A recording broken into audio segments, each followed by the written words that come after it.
Hi, I'm Callie Collins, and I'm here to talk about the DMV versus real life. So the DMV claims that it will take you 400 feet to stop going 50 miles per hour, but we say that's false, and that it's an exaggeration of facts. First, we calculated our reaction time by dropping a ruler and catching it.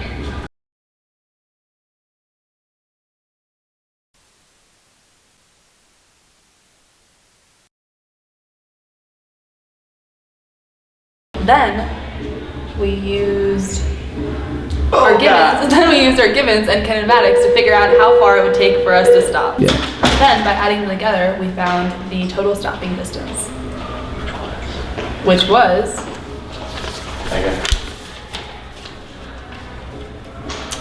135 feet. Even in wet conditions, going 50 miles an hour, it still takes 165 feet to stop.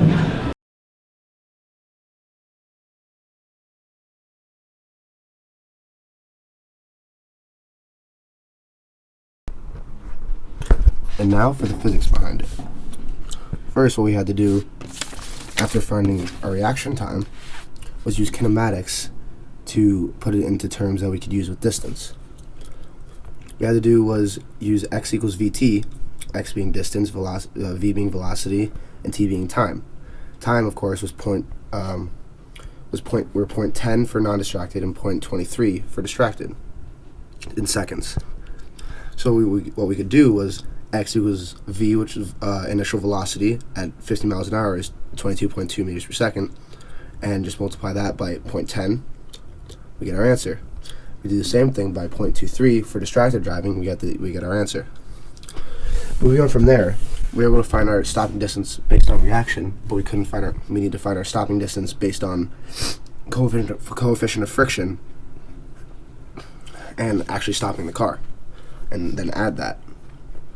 First, what we had to do was we started at F equals ma, force equals mass times acceleration.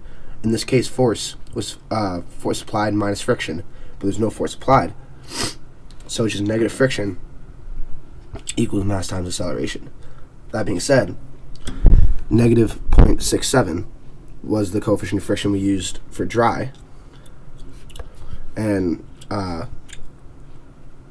after using that, we could multiply that by times normal force, which was 14,700.29, because the normal force is going to be the same as the weight of the car.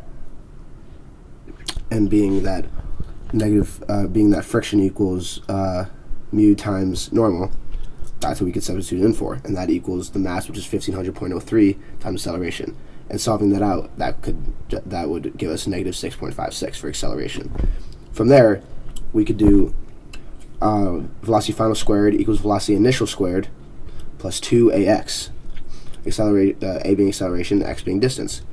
We use that to find distance, and after finding distance, all we had to do was add our initial reaction, the time it took us to react and stop, to the actual stopping distance of the car, get that in meters, and then convert it to feet. So according to our calculations, going 50 miles per hour, it only takes 135 feet to stop.